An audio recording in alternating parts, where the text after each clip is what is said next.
성경 말씀 신명기 23장 3절 말씀부터 8절입니다. 신명기 23장 3절로 8절 말씀 봉독해 드리겠습니다. 신명기 23장 3절 말씀부터 8절입니다. 봉독하겠습니다. 암몬 사람과 모압 사람은 여호와의 총회에 들어오지 못하리니 그들에게 속한 자는 10대뿐 아니라 영원히 여호와의 총회에 들어오지 못하리라. 그들은 너희가 애굽에서 나올 때에 떡과 물로 너희를 길에서 영접하지 아니하고 메소포타미아의 부돌 사람 부올의 아들 발람에게 뇌물을 주어 너희를 저주하게 하려 하였으나 내 하나님 여호와께서 너를 사랑하심으로 내 하나님 여호와께서 발람의 말을 듣지 아니하시고 내 하나님 여호와께서 그 저주를 변하여 복이 되게 하셨나니 내 평생에 그들의 평안함과 형통함을 영원히 구하지 말지니라. 너는 에돔 사람을 미워하지 말라. 그는 네 형제임이라. 애굽 사람을 미워하지 말라. 내가 그의 땅에서 객이 되었음이니라. 그들의 3대 후 자손은 여호와의 총회에 들어올 수 있느니라. 아멘. 저희 교회 중국 광서성 야오족 선교회 동역자가 한 분 있습니다. 헨리 목이라는 분인데요. 이번에 이렇게 해서 만나게 된 거예요. 하나님 은혜 가운데 야오족 선교 탐사팀이 파송이 됐는데 그 팀이 가서 사실 야오족이 어떻게 생겼는지 모르는 상황에서 하나님의 인도하심을 받아서 교회 하나를 세우게 됐어요. 그게 바로 대화교회예요. 대화 야오족 자치현 교회인데 그건 어떻게 해서 갑자기 세우게 됐냐 하면 저희가 야오족이 어떻게 생겼나, 정말 우리가 입양해서 책임 선교해야 할 종족이 어떤 종족인가 사진이라도 찍기 위해서 이제 첫 팀이 간 건데요. 놀랍게도 광서성에 6군데의 야오족이 몰려 사는 지역이 있고 그 지역의 자치권을 주정부에서 인정해서 현급 단위의 정부가 세워져 있다는 말을 듣게 됐어요. 그런데 더 놀라운 것은 그 현 중에 하나가 사실 교회를 세우기 원한다는 거예요. 얼마나 놀라운 소식입니까 이게. 그래서 부랴부랴 그 소문을 따라서 이제 정말 산 넘고 불을 건너서 찾아가게 됐어요. 그래서 거기 시의 종교국 담당자를 만나게 됐는데 저희가 첫 질문이 그거였어요. 왜 당신들이 교회를 세우기 원하는가? 근데 놀라운 소식을 들었어요. 홍콩에서 어떤 실업인이 와서 대화현에 근처에 큰 발전소가 있습니다. 강이 흐르기 때문에 그 전기를 사용해서 큰 공장을 만들려고 이제 보러 온 거예요. 시찰하러 왔다가 주일날이 되니까 이분이 크리스찬이었던 거예요. 그러니까 사람들에게 내가 교회를 가야 되는데 교회가 어디 있는가? 근데 대화에는 교회가 없는 거예요. 그래서 이분들이 광서성의 수도인 남령에 이제 안내해서 보낸 거예요. 남령에 내려가면 거기 삼자교회가 있으니까 거기 참석하시면 됩니다. 그래가지고 이 사람이 내려간 거거든요. 근데 그 교회에 참석한 이후에 이 홍콩에서 사업가가 왔다는 소식을 남령시가 알게 된 거예요. 그래가지고 이 사람에게 사람을 보내서 이 사람이 추진하고 있는 사업을 남령시에 아주 그냥 좋은 조건으로 할 수 있게 모든 지원을 시에서 해버린 거예요. 수도에서. 그래갖고 이 사람이 맨 처음에는 대화에 사업하러 왔다가 그 사업 계획을 포기해버리고 남령시에서 사업을 하게 된 거예요. 그것도 모르고 대화에서는 이 사람이 언제 오나, 이제 오나, 저제 오나 기다리고 있는데 안 오는 거예요. 그래서 알아보게 된 거예요. 왜 안 왔나? 보니까 남령시에서 이 사람을 딱 차지해버린 거예요. 그래가지고서는 대화시예요. 대화시. 시이고 현인데 우리로 얘기하면 군이죠. 군. 여기로 얘기하면 카운티인데요. 그 시장이 뿔이 나가지고 종교국장한테 교회 세워 그렇게 한 거예요. 교회 세워. 그러니까 이 사람이 그 주정부 종교국한테 우리 교회 세워주세요 그런 거예요. 뭐 돈들이 없으니까. 그러니까 주정부에서 너희처럼 조그만 시에 한 6만 살거든요. 6만. 현에는 한 30만 살고. 너희 같이 조그만 시에 교회 세우려면 한 30년은 기다려라. 그렇게 얘기한 거예요. 이 사람 내가 이게 외국 사람이랑 뭔가 하기 위해서는 교회는 있어야 되는데 교회 세울 길이 없는 거예요. 왜냐하면 공산당이 돈이 없는 게 아니라 공산당은 교회 세우는데 함부로 돈을 못 써요. 그래서 큰일 나니까. 근데 그 소문을 제가 듣게 된 거예요. 그래서 이제 우리로서는 웬 떡이냐. 뭐 벌써 옛날 얘기지만 제가 가니까 이 공산당 시정부에서 지학 교인들 다 찾아서 꺼내놓고 이렇게 저보고 전도하라고 이렇게 교회를 만들어 놓은 거예요. 이렇게. 그래서 가자마자 그분들에게 설교하고 전도하고 결신자 얻고 그런 정말 상상하지도 못하는 선교 열매를 맺게 됐는데 그러는 중에 이 지하교회가 나왔기 때문에 이거를 좀 이렇게 더 정식으로 교회를 해야 되겠다 해가지고 중국 정부의 원칙에 따라 교회 빌딩을 구입하려 하게 된 건데 그 당시 우리가 한 2만 5천 불인가요? 그죠? 2만 5천 불 주면 그 이제 3층 집으로 된 것을 개조해서 교회로 만들 수 있고 교회 이제 허가를 받을 수 있다 그래가지고 그 수속을 진행하는데 갑자기 딱 브레이크가 된 거예요. 어떤 브레이크가 됐냐면 시정부에서 자기네 법에 따라 중국 내에서 교회를 등록하려고 그러면 일단 6천 불을 예치금으로 예치해 놔야 된다는 거예요. 그리고 교회가 다 정식으로 돼서 라이센스가 발급이 되면 다시 6천 불을 돌려주겠다는 거예요. 근데 저희의 관점에서 일단 지하교회가 나왔고 정부에서 호조적으로 교회를 하자고 그랬고 목회자가 세워져서 정말 빨리 하고 싶은데 이 6천 불 이게 너무 미심쩍은 거예요. 이거 6천 불 그냥 생돈 뜯기는 것 이게 정부의 그냥 예치금이라고 했지만 얘네가 다시 줄까? 이 걱정이 돼서 얘네가 결국 이 6천 불을 먹으려고 이런 작당을 한 게 아닌가 그런 생각에 미치게 됐어요. 그래갖고 이걸 해야 하나 말아야 되나 기도하고 있는데 갑자기 저한테 홍콩에서 전화가 온 거예요.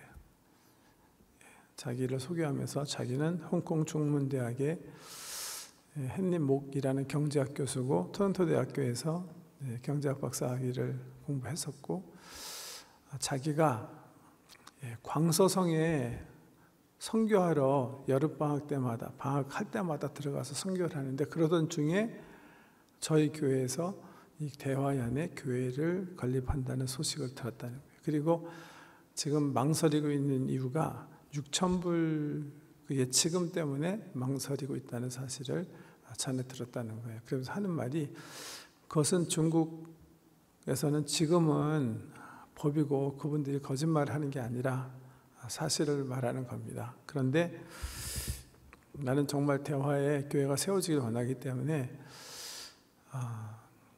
제가 다니는 교회에서 그 6천 불 헌금하겠습니다. 그러니까 여러분 교회에서 그냥 교회 건물을 구입해서 계속해서 그 교회를 하세요. 그렇게 한 거예요. 제가 예스 그랬을까요? 노 그랬을까요? 당연히 예스 그랬죠. 6천 불 생기는 건데. 그래서 그냥 감사하다고 받겠다고 그래갖고 6천 불 받았고 예치했어요. 나중에 알고 보니까 그 6천 불은 그 헨리 목 교수의 교회에서 낸 게 아니라 헨리 목 교수가 내신 거더라고요. 말만 그렇게 하신 것이지. 그리고 사실은 그 돈을 다시 돌려받았어요. 그 정부가 다시 교회 이제 세워져서 하니까 정부 돈 줬어요. 그래서 교회 발전 위해서 대화교회가 6천 불을 사용할 수 있게 됐는데요. 그게 시발점이 돼서 이제 그분과 교제하게 된 거예요. 그리고 제가 이제 중국 가는 길에 너무 또 감사하고 그래서 얼굴이라도 뵙고 교제하기 위해서 일부러 이제 홍콩에서 비행기를 갈아타는 비행기를 택해서 그분과 이제 교제하게 됐어요. 그래서 몇 차례 교제가 있었는데 제가 한 번은 이렇게 이제 공항에 내려서 교제를 하는 중에 헨리 목이 그러는 거예요. 내가 이제 대학교에서 안식년이기 때문에 토론토에 가서 1년 토론토 대학에서 모교니까 쉬면서 공부하면서 좀 있게 될 것 같다. 그래서 자기가 토론토 가게 되면 또 만나자. 그래서 제가 그때 그냥 그렇게 얘기한 거예요. 헨리, 토론토 못 하러 오냐 네가. 그 귀한 시간 토론토에 사용하지 말고 연변과기대라는 데가 있는데 거기 가서 네가 가르치면 좋겠다. 그때 이분이 연변과기대가 어떤 대학이냐고 그래요. 그래서 제가 잘 설명드렸어요. 이게 기독교 복음화를 위해서 우리 한국 교계에서 진 대학인데 그 대학에서 네가 중국 사람이기 때문에 정말 좋아할 거다. 그랬더니 이 사람이요 그냥 즉석해서 비라 어렌지 하래요. 어렌지 하면 내가 가겠대요. 내가 이 사람이 정말 이렇게 쉽게 결정하나? 그래서 기쁨으로 이제 막 대학교 연락했더니 뭐 중국 홍콩 중문대학의 경제학 교수라니까 뭐 연변과기대 쪽에서는 중국분이죠. 뭐 또 홍콩 대학 교수죠. 여기 또 하와이 대학과 토론토에서 박사학위 하신 분이죠. 그러니까 뭐 너무너무 좋아하는 거예요. 그래갖고 어렌지대에서 간 거예요. 그래서 거기서 1년 그냥 그렇게 하시게 된 거예요. 1년 연변과기대에서 가르치시고. 그러고 나서 그 일을 마치고 그 이후에 이제 몇 년 후에 토론토에 오셨어요. 얼마 차는지 모르겠는데 여기 오셔가지고 잠깐 보고하게 됐어요. 그래서 보고회를 마치고 제가 여기 서서 헨리 앉아 계신 헨리 이제 연변 갔으니까 그 다음 안식년 때는 평양 가라. 평양 가가지고 우리 북한의 학생들에게 복음을 네가 전했으면 좋겠다. 그때 제가 내려와서 그냥 교제하는데 그러면 네가 어렌지 안에 잘 가겠대요 평양. 그리고 제가 또 이제 연락한 거예요 평양에. 그래서 또 평양 갔어요. 그래갖고 1년 또. 예. 근데 이분이 갈 때마다 엄청난 많은 좋은 영향을 미쳐요. 굉장히 순수하신 분이고 또 치유 연사가 있으신 분이고 이분이 사실은 어렸을 때 마약에 많이 좀 심취하셨던 것 같아요. 그래서 마약에 깊이 있게 빠졌다가 해방되신 분이라 그런 치유 쪽으로 많이 이렇게 일하시는 분인데 뭐 지금도 마찬가지. 지금 이제 중문대학 은퇴하고 원래 광서성, 뭐 귀주성 중국 남부지방에 그 중국 분들이 마약 많이 하지 않습니까? 그래서 마약 치유 선교회를 하고 계세요. 또 이제 필리핀에도 굉장히 마약 하는 청년들이 많아서 또 필리핀에도 이 선교회를 만들어서 이렇게 댕기고 또 제주가 다양해가지고 뭐 음반도 뭐 프로듀서하고 뭐 다양한 사역을 통해 갖고 주의를 하고 계세요. 이번에 그 토론토에 누이 동생이 있어서 이번에 방문 오셨어요. 지난주에. 예.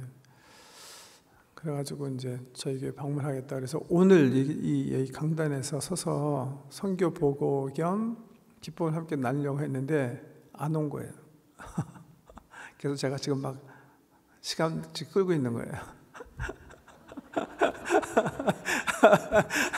이게 진짜예요. 거짓말이 아니에요. 왜냐하면 제가 이분 식사 대접하기 위해서 평양과기대에서 같이 가르쳤던 주병동 교수님이랑 누구죠? 정진호 교수 이렇게 가가지고 식사하기로 이분 막함에서 오신다 그래가지고 계속 기다리는데 안 오는 거예요. 그래갖고 막 6시 반 돼서 이제 막 그분 누이 전화 뭐 찾아서 했는데 안 받아요. 근데 6시 45분에 연결이 됐는데 내일인 줄 알았다는 거예요. 내일. 그래서 지금은 토론토에 있지 않고 여행 중이래요. 오늘 8시에 온대요. 그래가지고 제가 이렇게 아니 왜 그랬지? 그 메일을 열어보니까 제가 잘못 쓴 거예요. 제가 메일을 초청을 하면서 Wednesday, June 7 이렇게 쓴 거예요. 근데 그분들 리플라이에 나는 Wednesday, June 7에 오겠다. 근데 Wednesday 날라가 보니까 June 7만 남았던 것 같아요. 어떻게든 실수는 제가 했는데 나중에 이메일을 보니까 이분이 토론토에 없대요. 그래가지고 네, 제가 여기서 지금 쓰게 된 건데 모르겠어요. 아마 주일날 그냥 방문해서 인사할 수 있는 시간이 있는지 모르겠는데 제가 오늘 본 말씀을 이렇게 읽으면서 제가 사실 그 전에 제가 이분을 한번 이렇게 세우고 싶었던 게 뭐 우리 내에서도 정말 훌륭한 우리 성도님들 가운데서 저는요 정말 훌륭한 평신도가 아니라 뭐죠? 네, 그 미셔널리로 선교사로 삶의 현장에서 살아내는 귀한 성도님들이 참 많아서 얼마나 감사한지 몰라요. 직장생활 하시면서 사업터전에서 혹은 어떤 선교단체와 함께 또 촌과 함께 뭐 여러 가지 일들을 하시는 분들이 많이 생겨서 너무 감사한데, 이분 같은 경우는 교수 생활하시면서 거의 모든 그 방학 시간, 안식년 이런 것들을 뭐 선교에 계속 쏟아붓는 아주 좋은 그 example이에요. 특별히 지금은 이제 실버 미션 하고 계신데 정말 다방면으로 오히려 이제 중문대학, 홍콩대학 이제 은퇴하시고 나서 너무 멋있게 선교 일을 하고 계셔서 좋은 모델이 될 것 같아서 세우기 원했는데 제가 그냥 대신 말씀드리는 거예요. 대신. 네. 저는 이분 이렇게 오시게 돼서 되게 감사한 것 중에 하나가 오늘 제가 이렇게 본문 이렇게 딱 읽으면서 이 본문은 왜냐하면 이거 제가 오늘 수요 본문 선택한 게 아니라 영성 일지에게 편집할 때 결정나는 거거든요. 제가 스스로 선택했으면 피해 나가고 싶은 본문이죠. 별로 할 말이 없을 것 같아가지고. 네, 본문 내용 한번 보세요. 제가 잠깐 이제 설명드릴게요. 이게 총회에 들어올 여호와의 총회. 그러니까 이 총회가 뭔가에 대해서도 신학적 논쟁이 있어요. 이 총회가 그냥 제너럴 어셈블리, 그러니까 그 예배 공동체를 얘기하는가, 아니면 주일날서부터 오늘까지 워터루 대학교에서 저희 PCC 총회가 열렸거든요. 제너럴 어셈블리라고 그래요. 거의 같은 단어인데, 그래서 어떤 신학자들은 이거는 일반 이스라엘 예배 공동체를 얘기하는 게 아니라 예배 공동체를 주관하는 리더 그룹을 얘기하는 거다, 이렇게 생각하는 신학자들도 덜어 있어요. 그렇지만 소수예요. 보통 총회는 이스라엘 백성, 이스라엘의 공동체를 지칭한다, 보통 그렇게 얘기하는데 구태여기 총회라 그런 이유가 있지 않는가, 그렇게 생각하는 신학자들인데, 여호와의 총회에 참석할 수 있는 자격에 대한 그런 말씀이에요. 그죠? 근데 오늘 1절, 2절은 일단은 본문 말씀이 아니기 때문에 읽지 않았지만 읽어보겠습니다. 고안이 상한 자나 음경이 잘린 자는 여호와의 총회에 들어오지 못하리라. 사생자는 여호와의 총회에 들어오지 못하리니 10대 이르기까지도 여호와의 총회에 들어오지 못하리라. 그 3절 이하부터는 아까 읽은 대로 그 민족, 인종에 대한 어떤 그런 선언이에요. 암몬 사람, 에돔 사람, 또 모압 사람, 그다음에 애굽 사람들이 각각 총회에 참석할 수 있는지, 참여할 수 있는지, 참여 못하는지, 참여한다면 언제 할 수 있는지 등등이 이제 규명된 거예요. 예. 어떻게 보면 굉장히 지금 우리 신약 시대의 관점에서 보면 굉장히 이게 좀 왜 이러셨지? 그렇게 물을 수밖에 없는 그런 내용들이거든요. 모압 사람, 또 암몬 사람, 이 사람들은 영원히 여호와의 총회에 들어오지 못하게 해라. 왜 하나님께서 이렇게 강수를 두시라고 이스라엘 백성에게 명령하셨을까? 왜 하필 또 애굽 사람, 또 에돔 사람은 뭐 컨디션을 두시긴 두셨지만 총회에 참여할 수 있게 하셨을까? 뭐 그런 내용들이거든요. 여기 보면 이제 또 육체적으로 고환이 상한 사람, 음경이 잘린 자를 왜 총회에 들어오지 못하게 하시고, 이 사생자의 10대 이르기까지, 아니 지금 이게 사생자가 뭐 정확한 또 의미를 뭐 여러 학자들이 얘기합니다만은 이게 정법한 어떤 결혼 관계 속에서 태어나지 않은 분들에 대한 건데, 아니 그렇지 않아도 그분이 굉장히 이렇게 마음이 상하고 그랬을 텐데, 상처받은 분들인데 왜 이렇게 여호와의 총회에 들어오지 못하도록 그렇게 말씀하셨을까? 구약 시대에는 최소한도 이런 것들 정말 심각하게 이게 정말 하나님 법인가? 이렇게 의심할 만큼 우리 신학적 관점에서 이상한 말씀이거든요. 이런 건 사실 설교 안 하거든요. 지나가는. 근데 본문으로 딱 잡혀 있는데 마침 또 선교사께서 오신다 해서 that's good idea 딱 그렇게 생각했는데 하나님께서 아니야, 네가 서라, 그렇게. 이 말씀 어떻게 이해하세요? 이 말씀 보세요. 일단 본문 한번 살펴볼게요. 암몬 사람과 모압 사람은 여호와의 총에 들어오지 못하리니 그들에게 속한 자는 10대뿐 아니라 영원히 여호와의 총에 들어오지 못하리라. 이유를 얘기하셨어요. 4절에 그들은 너희가 애굽에서 나올 때에 떡과 물로 너희를 길에서 영접하지 아니하고 메소포타미아의 부돌 사람 부올의 아들 발람에게 뇌물을 주어 너희를 저주하게 하려 하였으나, 이게 민수기에 나오는 그런 사건입니다. 23장에 보면 자세하게 그 내용이, 지금 이스라엘 백성이 불기둥 구름기둥 인도함에 따라 지금 가나안 땅으로 향해 가는데 반드시 지나가야 되는 지경이에요. 요단강 동쪽으로. 그러니까 하나님께서 이제 마차를 피하게 하시기 위해서 이스라엘 백성에게 지시하세요. 가서 잘 얘기하고 너희가 절대 그 사람 내 거 공짜로 먹지 않고 다 돈 줘서 사서 먹으면서 평화스럽게 지나가겠다고 얘기해라. 그래갖고 그렇게 그대로 하는 거예요. 근데 모세가 시킨 대로 했는데 이 사람 내가 어떻게 한 거예요? 못 지나가게 한 거예요. 더군다나 이 모압 왕은 이스라엘 보니까 굉장히 이게 막 사이즈가 200만이나 되는 어떤 큰 그 민족을 이루면서 지나간다고 하니까 위협을 느꼈어요. 그래가지고 어떻게 했냐면 그 동네 무술사인 발락이라는 왕인데요. 발람을 초청해가지고 이스라엘을 저주하도록 시켰거든요. 근데 발람이 여호와를 두려워했기 때문에 이스라엘 백성을 저주하지 못하고 오히려 축복하게 되죠. 그런 발락 모압 왕이 돈으로 매수해요. 꼭 저주하게 하려고. 물론 하나님께서 막으셔가지고 그 유명한 당나귀가 그냥 당나귀 타고 가는데 하나님께서 천사를 통해가지고 막 칼로 그냥 내려 찔러내는 모습을 보고 발람은 보지 못했지만 당나귀가 보고 막 피하니까 발람이 당나귀를 때리잖아요. 그러니까 갑자기 당나귀가 그냥 사람의 말로 왜 나를 때리냐고 발람 선지자를 꾸짖잖아요. 그 사건을 만들어낸 게 모압이거든요. 모압. 그 이야기를 하시면서 암몬은 영원히 여호와의 회에 들지 못하게 해라, 그렇게 명령하세요. 보세요. 이스라엘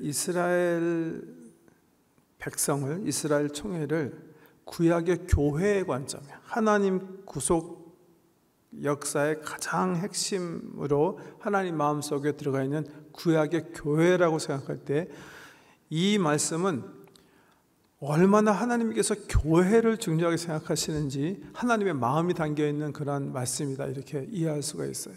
그리고 하나님의 성회, 하나님의 교회, 하나님의 구원 역사의 가장 핵심인 교회를 저주하거나 교회를 냉대하는 것이 얼마나 큰 죄악이라는 것을 이 사건을 통해서 우리에게 가르쳐 주신다고 저는 생각해요. 이스라엘 백성은 구약의 교회예요. 하나님께서 펼쳐나가시는 구원의 역사의 가장 핵심 부분, 눈동자 같은 그런 부분이에요. 그러니까 하나님께서 자기 자신처럼 아이덴티파이 하시는 거예요. 구약교회를 멸시하고 냉대하고 저주하는 그런 민족을 내가 가만히 두지 않겠다 하시는 그런 말씀으로 이해할 수가 있어요. 그런 반면에 다른 두 민족이 나와요. 7절에 보면 너는 에돔 사람을 미워하지 말라. 에돔은 누구 사람이죠? 이스라엘과 어떤 관계예요? 여기 설명했죠. 형제 관계다 그랬는데 어떻게 형제가 되는 거죠? 이스라엘의 제1조상인 아브라함, 그 다음에 이삭, 그 다음에 야곱의 쌍둥이 형제가 뭐죠? 에서 민족이 바로 에돔 민족이에요. 그러니까 거의 직계 형제 같은 그런 민족이에요. 한 나라를 이루게 하셨어요, 하나님께서. 에돔도 복을 내리셔가지고. 근데 이 민족은 미워하지 말라 그렇게 얘기하셨어요. 이건 좀 이상한 말씀이에요. 왜냐하면 실질적으로 민수기를 읽어보면 암몬과 모압이 한 그대로 에돔 사람도 해요. 에돔 사람들 길을 가려고 하는데 다 돈 주고 너희 거 이렇게 사서 먹고 절대로 빼앗지 않겠다, 공짜로 먹지 않겠다, 우리 지나가게만 해달라 그랬는데 에돔도 똑같이 모압 사람과 아몬 사람처럼 이스라엘을 환대하지 않고 내쫓아요. 우리 길 지나가지 말라고 그러고 방해했어요. 그러니까 사실은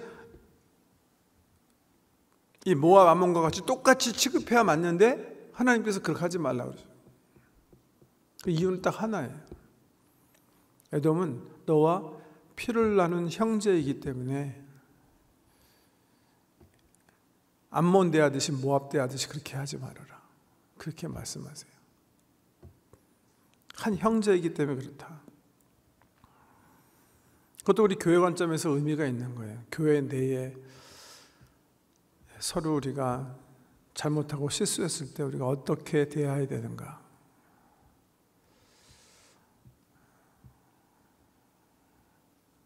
제가 한 3년 전에 워싱턴에서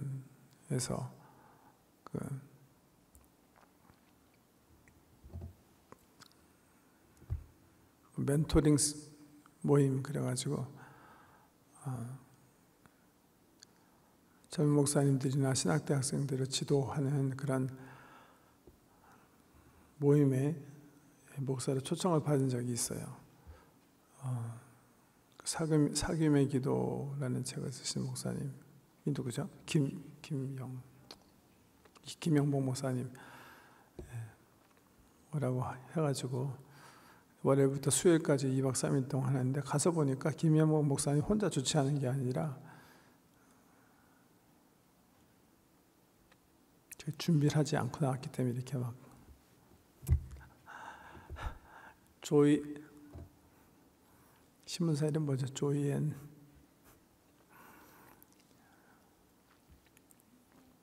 네, 뉴스엔조이 감사합니다. 뉴스엔조이라는 별로 바람직하지 않게 계속 기독교계에 잘못된 것을 이렇게 들춰내는 그런 뉴스 미디어가 있어요.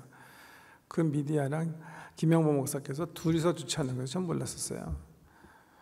제가 평소에 이 사람들은 왜 이렇게 기독교 신문이라고 그러면서도 이렇게 너무 이렇게 비판적일까? 근데 그 편집장이 이제 와 있었거든요. 그 사람도 목사 아들이던데. 근데 우리가 회의하는 그 대회하는 동안 또 무슨 한국 교회에 무슨 또 대형 사고가 하나 터졌는데 둘째 날 이렇게 보니까 젊은 목사님들이 뉴스엔조에서 또 하나 터뜨렸다고. 그래서 보니까 물론 어떤 목사님이 잘못했기 때문에 신랄하게 비판적인 글을 어떤 기자가 쓴 거예요. 잘못 지적하는 거 어떻게 보면 예언자적 사명이라고 할 수 있는데 제가 그날 밤에 세미나에서 그런 이름도 잊어버렸는데요. 뉴스엔조의 그 사장이고 편집장인 사람에게 우리 젊은 목사님들도 신학대 학생들인데서 공개적으로 말씀드립니다. 당신이 만약에 크리스천 신문사를 할 거면 그렇게 하는 건 아니다.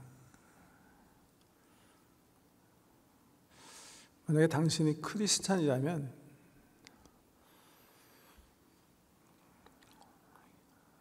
교회의 잘못 시작할 때는 마치 병든 어머니 다루듯이 해야 되는 게 맞다. 근데 나는 당신 신문 읽어보면 당신이 우리 가족인지 아니 가족 밖의 사람인지 내가 분간이 잘 안 된다. 잘못을 지적할 때라도 사랑을 가지고 하든지 사랑 가지고 말하지 못하려면 어차피 치유하심을 불러올 수 없으니까 말하지 말든지 둘 중에 하나 해야 되는 거라고 난 생각합니다. 잘 알아들으시더라고요. 어떻게 됐든. 같은 맥락의 말이에요. 에돔은 일단 한 형제라고 주님께서 말씀하시는 거예요. 이스라엘과 함부로 대할 수 없는 그런 부분이다 이렇게 말씀하시는 거예요. 애굽 사람도 미워하지 말라 그러셨어요. 그 이유를 내가 그의 땅에서 객이 되었음이라 이렇게 표현하시는데 두 가지 의미가 있다고 생각해요. 하나는 애굽 사람에게 신세졌잖아요. 몇 년 동안 430년 동안 신세졌어요. 내려갈 때는 몇 명? 70명이었어요. 올라올 때는 몇 명? 200만이에요. 200만을 이제 성경 표현으로 하면 이스라엘의 요람이 되어서, 이스라엘의 자궁이 되어서 키운 민족이 애굽이에요. 물론 애굽 사람이 하도 나중에 이제 마음 변했죠. 요셉 때는 잘해주다가 요셉 모르는 왕이 등극하고 나서 핍박이 시작됐고, 급기야는 고센 지방에 이스라엘 백성이 엄청나게 많아지니까 이놈들이 우리 애굽 땅을 잡아먹을 수도 있겠구나 싶어가지고서는 제노사이드하기 시작했잖아요. 남자애들 다 죽이고 이 종족을 멸절하려고 했었잖아요. 그러니까 정말 나쁜 짓을 했어요. 그럼에도 불구하고 430년 동안 너희가 신세지고 너희를 키워낸 민족이니까 그 민족은 선대해라, 이렇게. 잘못한 것도 많지만 잘못한 것만 보지 말고 이 민족이 너희를 위해서 해준 거 있으니까 그 긍정적인 거, 잘한 거 이것만 보고 이들은 다른 민족처럼 취급하지 말아라. 그게 우리 주님의 마음이에요. 그 자체가 참 의미 있는 주님의 지시라고 생각하고요. 그게 하나고, 두 번째는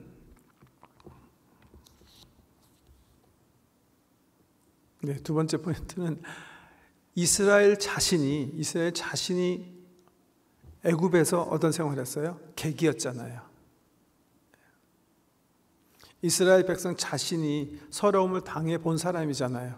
그 서러움을 생각하고 다른 민족에게 선을 베풀라 하는 그런 말씀으로도 이해를 할 수가 있겠습니다. 근데 애굽 사람을 미워하지 말라. 내가 그의 땅에서 객이 되었습니다. 그들의 3대 후 자손은 여호와의 총회에 들어올 수 있느니라. 3대에 걸쳐서 그들이 진 죄를 회개하는 시간을 갖고 그 이후부터는 총회에 들어오게 해라 하는 그런 말씀으로 선포가 되어 있습니다. 그래서 이 말씀을 이렇게 좀 어떤 그 이스라엘이라는 구약 교회를 아끼시는 하나님의 마음, 그 구약 교회 하나님의 구속의 역사의 핵심인 이 이스라엘 총회를 보호하시기 위한 여호와 하나님께서 자기 자신을 이 교회와 아이덴티파이 하셔서 이 교회를 해하게 하거나, 나중에 25장 보시면요, 아멜렉에 대한 얘기가 나와요. 한번 보실래요? 한번 보세요. 25장 17절 말씀 보시면 모압이랑 암몬 정도가 아니에요. 아멜렉. 25장 17절. 너희는 애굽에서 나오는 길에 아멜렉이 내게 행한 일을 기억하라. 곧 그들이 너를 길에서 만나 내가 피곤할 때 내 뒤에 떨어진 약한 자들을 쳤고 하나님을 두려워하지 아니하였느니라. 그러므로 내 하나님 여호와께서 내게 기업으로 주어 차지하게 하시는 땅에서 내 하나님 여호와께서 사방에 있는 모든 적군으로부터 내게 안식을 주실 때에 너는 천하에서 아멜렉에 대한 기억을 지워버리라. 너는 잊지 말지니라. 이게 모압과 암몬은 여호와의 총에 들어오지 못하게 해라. 그 다음에 이 에돔과 그 애굽은 한 3년 지난 다음에부터는 들어오게 해라 말씀하셨다면, 아멜렉은 그냥 절대 잊어버리지 말고 네가 힘이 비축되면 그 민족을 그냥 지상에서 다 쓸어 없애버려라. 그냥 이름 절대로 놔두면 안 된다. 그렇게 선포하시고, 구약 교회 관점에서 하나님께서 구약 교회와 자기 자신을 아이덴티파이 하시고, 왜? 이 구약 자기 구원의 역사, 이 우주의 역사의 핵심이기 때문에 그 존재를 막 이 존재 자체 막 하나님의 그 구원의 계획을 파괴하려고 하는 아멜렉은 이 세상에서 절대 존속하게 하면 안 된다. 그렇게 말씀하셨어요. 그리고 이 구약 교회를 냉대하고 저주한 암몬 족속과 이 모압 족속은 여호와의 총회에 가입하지 못하게 해라. 그렇게 말씀하셨다면, 이 형제들, 그 다음에 선의를 베푼 사람들은 비록 잘못한 것이 있지만 그들의 잘못한 것만 보지 말고 우리들과의 관계, 그리고 선의를 베푼 애굽의 경우 선의를 베푼 그것들을 기억하고 그 사람들은 총에 들어오도록 해라. 얼마나 하나님께서 이 구약교회를 아끼시고 또 구약교회가 얼마나 이 하나님 구원의 역사에 이 초점인가 알 수 있게 하는 그런 말씀인데요. 이걸 신약교회에서 이렇게 함부로 또 해석할 수 있는 문제는 전 아니라고 생각해요. 왜? 이거는 첫째, 루터가 한 말인데요. 이 율법은요,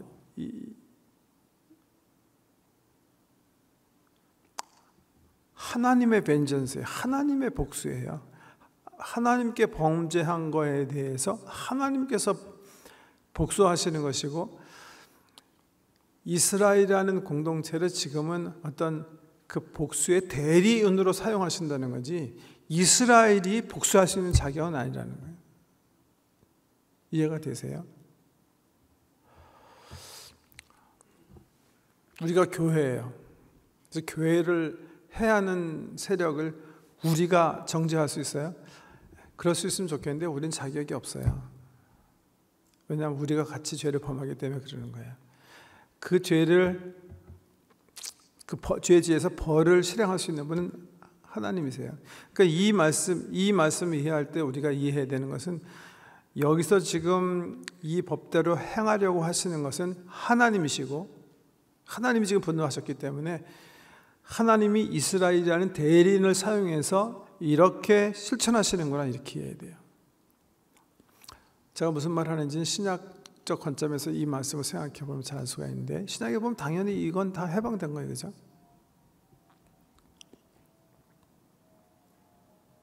보세요. 우리가 지난주인가요? 지지난주에 아비와 어미의 말을 없이 여기고, 아비가 어미가 잘못을 해서 징계하려고 그러는데 징계까지 무시한 사람 돌로 쳐라.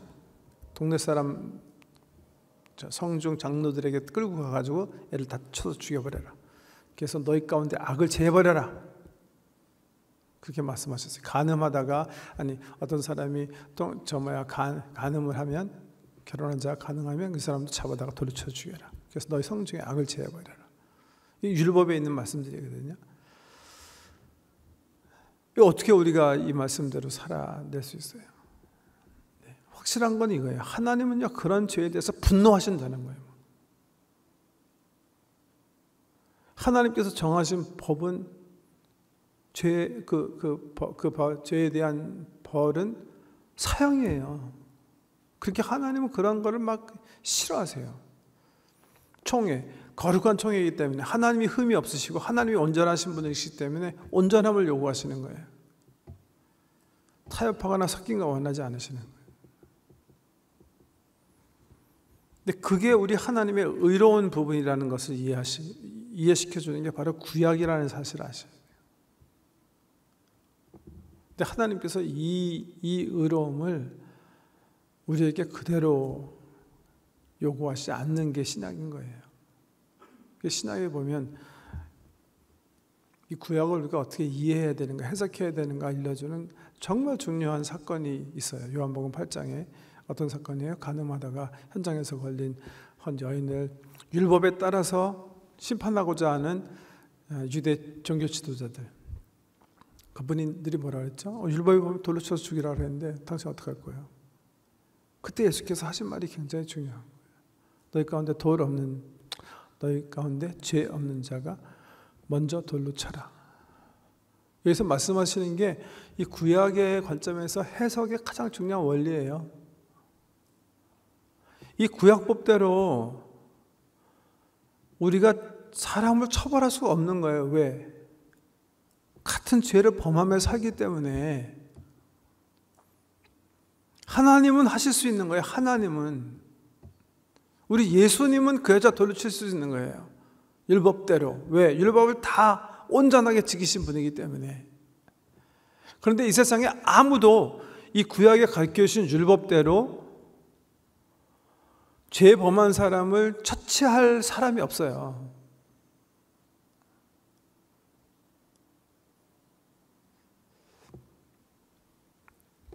주님이 그렇게 얘기하세요. 나도 너를 정죄하지 않는다. 너를 정죄한 자가 어디 갔느냐? 없습니다. 나도 너를 정죄하지 않는다. 그러시면서 하시는 말씀이 가서 죄 짓지 말아라. 그게 신학이에요. 구약에 나타난 이 말씀을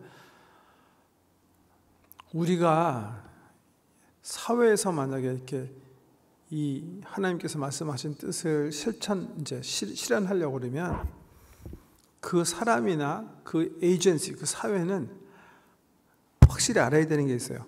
하나님의 대리인으로서 해야 되는 거예요. 하나님의 대리인으로서. 그러니까 지금 사회법, 공법 이런 것들은 이를테면 사법부에서 이를테면 어떤 공의의 법을 가지고서는 어떤 사람을 심판하잖아요. 그럼 이 사람의 이해도 마찬가지예요. 하나님의 대리인으로서 그 공의를 이렇게 실현하는 그런 개념으로 이해한다고요. 사람으로서는 할 수 없는 거예요. 우리는 다 죄범했기 때문에. 그게 신학적 이해예요. 그래서 이 말씀을, 이런 것들을 함부로 이렇게 가늠했으니까 죽여야 되겠다, 그렇게 할 수가 없는 거예요. 애가 말 안 들었기 때문에 얘는 돌로 쳐서 죽여야 되겠다. 성경에 보면 말 안 듣는 애는 때리라고 그랬으니까 체벌해야 되겠다. 엄격하게 얘기하면 체벌도 하나님만 하실 수 있어요. 한번 생각해 보세요. 주님 원하시는 것은 율법을 지키지 못한 사람들이 예수 그리스도의 피로 용서받고 율법을 지키는 삶을 사는 걸 원하는 거지. 막 여기 있는 공의의 법대로 그냥 있는 대로 막 행하는 거 아니라는 거예요. 여기 있는 법들도 마찬가지라고 생각할게요. 왜? 신약에 보면 보세요. 이사야서 61장 한번 보세요. 이사야서 61장. 새로운 시대에 대한 이사야의 예언. 이사야서 61장. 새로운 시대가 열릴 것을 얘기하죠. 이 구약 시대가 아닌 새로운 시대. 61장 1절. 주 여호와의 영이 내게 내리셨으니 이는 여호와께서 내게 기름을 부으사 가난한 자에게 아름다운 소식을 전하게 하려 하심이라. 나를 보내사 마음이 상한 자를 고치며 포로된 자에게 자유를, 갇힌 자에게 노임을 선포하며 여호와의 은혜의 해와 우리 하나님의 보복의 날을 선포하여 모든 슬픈 자를 위로하되. 무릇 시온에서 슬퍼하는 자에게 화관을 주어 그 죄를 대신하며 기쁨의 기름으로 그 슬픔을 대신하며 찬송의 옷으로 그 근심을 대신하고 그들이 의의 나무 곧 여호와께서 심으신 그 영광을 나타낼 자라 일컬음을 받게 하려 하심이라. 주의 종이 오셔서 새로운 시대를 선포할 것인데 포로된 사람, 마음이 상한 사람, 갇힌 자, 이런 자들이 다 하나님의 은혜를 이제 누리게 된다는 그런 선포고요. 요엘 선지자도 말했죠. 그런데 신약에 보면 갈라디아서 한번 3장 한번 열어보세요. 예수 그리스도 안에서 우리가 받은 놀라운 은혜와 사랑에 대해서 바울 선생님께서 선포하시는 말씀인데요. 3장 20절 아니라 28절이요. 26절 말씀부터 읽을게요. 3장 26절. 너희가 다 믿음으로 말미암아 그리스도 예수 안에서 하나님의 아들이 되었으니 누구든지 그리스도와 합하기 위하여 세례를 받은 자는 그리스도로 옷 입었느니라. 너희는 유대인이나 헬라인이나 종이나 자유인이나 남자나 여자나 다 그리스도 예수 안에서 같다, 하나이다. 헬라인이나 종, 자유인이나 유대인이나 헬라인, 종이나 자유인, 인종의 인종 초월, 사회적 신분 초월, 성별 초월, 다 관계없이 그리스도 안에서 다 하나이다. 예수 안에 세례받은 사람들이 하나님의 자녀다. 동등한 하나님의 자녀로 주님 앞에 서게 된다. 레벨 플레인 얘기하는 거예요. 원래 율법적 관점에서는 이게 가능하지 않은 거예요. 하나님은 정말 온전하신, 하나님의 율법을 알고 율법대로 생하고 율법대로 사는 사람들을 하나님의 총회에 들이셔서 그들로부터 예배자로 살게 하신다면 아무도 그러지 못한 거예요. 그 하나님께서 새로운 시대를 여시는 거예요. 예수 그리스도를 통해서. 그래서 모든 사람들이 그리스도의 그 은혜를 붙잡고 하나님의 아들이 되어서 그리스도로 옷 입고, 그 사람이 유대인이든지 헬라인이든지 사회적으로 천민 계급에 있는 사람인지 귀족 계급에 있던 사람인지 상관없이 다 성별 관계없이 다 하나님의 자녀로 똑같은 위치에서 하나님 예배자로 살 수 있는 은혜를 주신다. 율법을 이 구약의 율법을 읽어 나가면서 항상 염두에 두셔야 될 것은 이런 처벌 규정 이런 것들이 나올 때 이것을 하실 수 있는 분은 하나님 한 분이시다 이렇게 생각하시나요? 하나님 한 분이시다. 근데 하나님은 원치 않으시는 거예요. 이대로 처벌하시길. 그렇기 때문에 십자가 지시는 거예요. 스스로. 그러니까 우리로 하여금 다시 율법을 살아낼 수 있는 능력을 주시고 또 살 수 있는 기회를 주시는 그런 은혜의 하나님이시다. 이렇게 이해하시면 되겠습니다. 기도하겠습니다.